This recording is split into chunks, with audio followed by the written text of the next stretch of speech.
All right, while they're shaking hands, because the president has vowed to stay out here to meet everyone, even if it blows his schedule.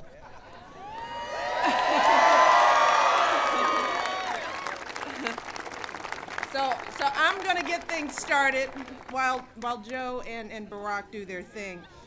Hello, Team USA. Yes. And welcome to the White House. Yes. Look, I had so much fun with everyone over in London that when I got home, I told Barack, what's his name? My husband, this guy, that we had to invite everybody over to the house. So here you are, and we are thrilled that you all could join us today. Now, leading the U.S. delegation to the Olympic ceremony was truly a dream come true for me. I got the chance to spend time with so many of you and hear about your journeys. I got to see how incredibly talented all of you are, including one member of our women's wrestling team who literally swept me off my feet. If you hadn't seen the pictures, I've never been picked up before by a wrestler. It was good. And I got to see Team USA win, and then win again and again and again. And together, our Olympians and Paralympians brought home more than 200 medals from London. That's impressive.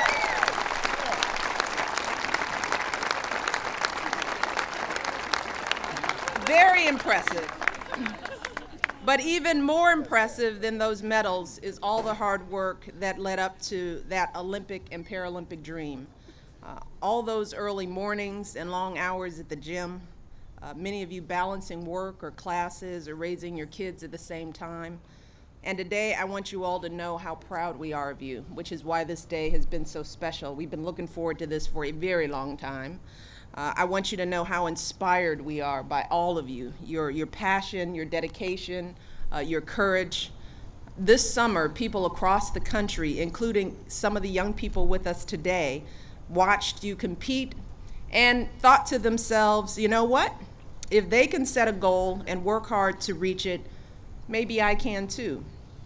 And maybe I can go a little farther and do a little better than people think I can. They saw all of you out there giving 100%, overcoming all kinds of obstacles, representing our country with such determination and pride. They saw athletes like Navy Lieutenant Brad Snyder, who's here with us today. Where's Brad? Right here. There's Brad. Just 1 year ago, Lieutenant Snyder was blinded by an IED in Afghanistan, but this summer he competed in London, winning 2 gold medals and a silver. Yeah.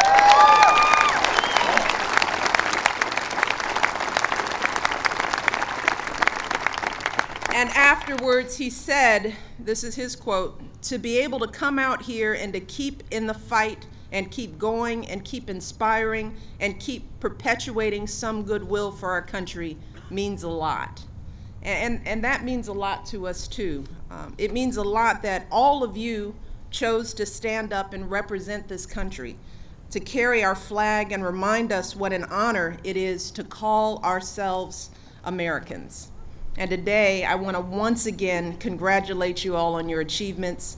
I also want to thank the USOC and all of you for getting more young people involved in sports in their communities as part of Let's Move. By the end of this year, we will have helped 1.7 million kids all across the country get healthy and active, and maybe we've inspired some future Olympian and Paralympians as well. So we appreciate everything you all have done. And I want to wish you the very best of luck in whatever you choose to do next. And with that, it is now my pleasure to introduce another big fan of yours, my husband, our president, Barack Obama. Great. Thank you. I'm the fan-in-chief. It is great to have Team USA here at the White House. And I want to thank Michelle for not teasing me too much, which is usually what she does in her introductions. It is true I was pretty jealous of the fact that she had a chance to go to London, but like millions of Americans, I had almost as much fun just following you guys from here and what you did. I usually work pretty late, but I've mastered the DVR, so I was able to catch a little bit of everything. It was a great way to end the day watching you guys do things that I did not think were humanly possible. So every morning when Michelle and I would work out, we'd talk about, did you see that thing? Yeah, it was good. That was unbelievable. And then I'd jog on the treadmill. But I was inspired to watch you guys, even though I couldn't do what you do. I was inspired a little to run a little bit faster watching Tyson Gay, and lift a little more after watching Holly Mangold, or do a few more crunches after watching Michael Phelps and the other swimmers. Somehow it didn't work quite on me, and wheelchair rugby. I'm just glad you guys aren't taking me out. But most importantly, what you guys did was inspire us. You made us proud, and as president, you made me especially proud to see how you conducted yourself on a world stage. You could not have been better ambassadors and better representatives for the United States and what we stand for. And one of the great things about watching our Olympics is we are a portrait of what this country is all about. People from every walk of life, every background, every race, every faith.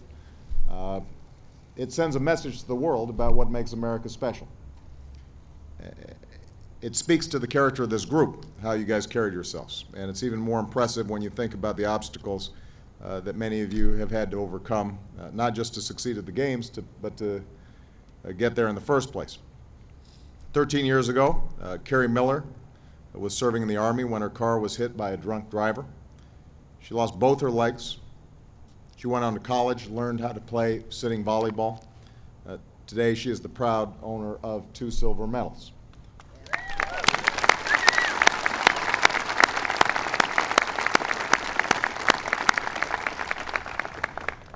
Lance Brooks is here.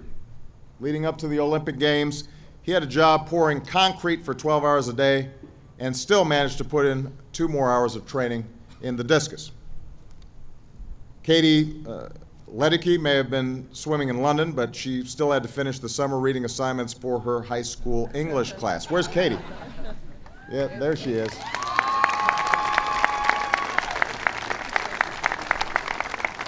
She brought some of her classmates here today.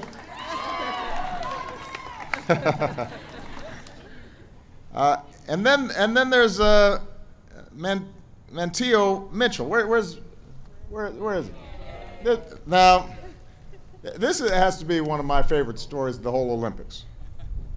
Breaks his shin bone halfway through his lap on the 4x400 meter relay, but he finishes anyway in 46 seconds and helps the U.S. qualify for the final. Right here. Unbelievable.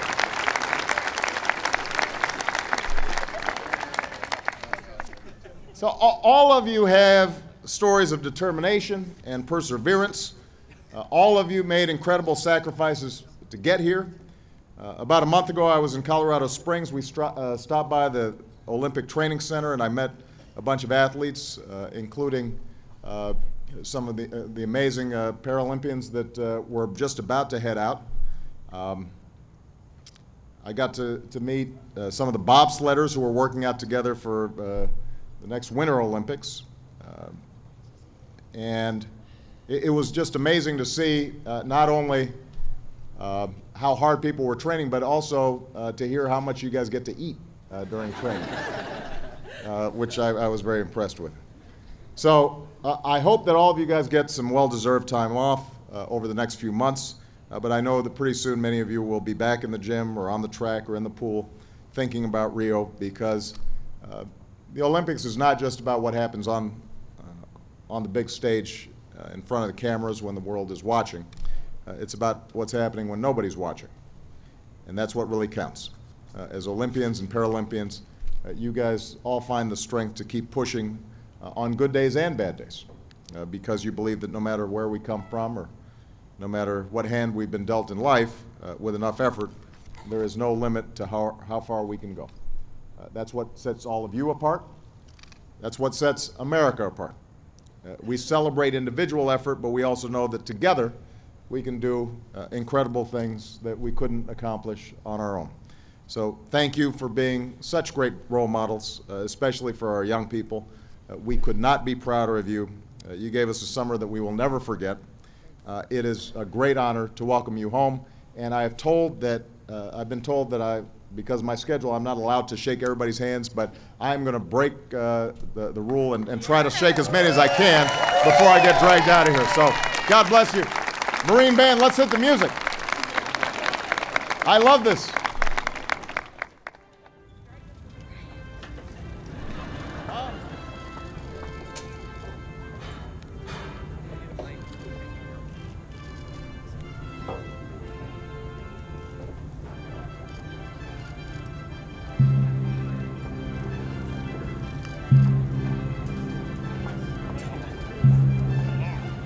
Where's that handheld? Jeffy?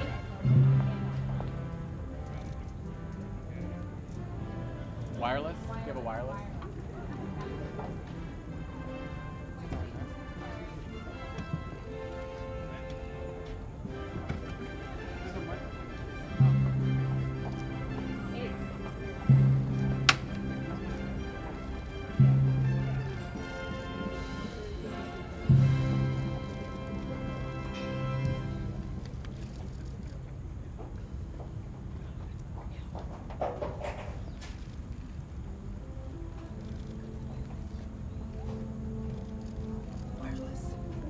Wireless mic.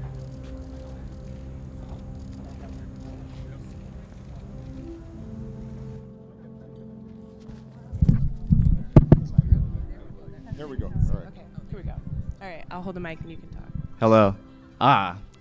So I'd like to start off by saying thanks to the First Lady for kind of stealing the words out of my mouth, literally.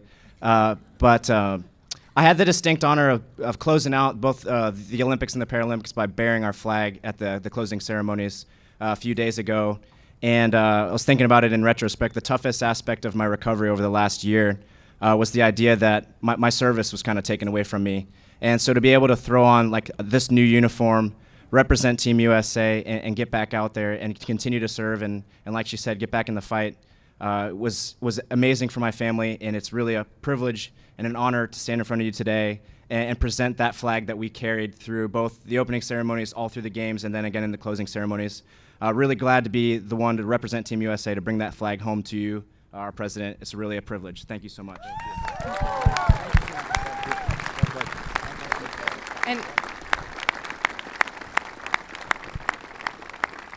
And I was the flag bearer in the opening ceremonies for the Olympics, and a special thing about this flag is that the USOC launched the Raise Our Flag campaign this summer, and it was a fundraising effort to support Olympians and Paralympians. And over 29,000 people donated to this cause, and each donation was turned into a stitch that was incorporated in the flag that Brad and I carried. And so it's my pleasure and honor today to present you guys with the flag from the Olympic Games. Fantastic.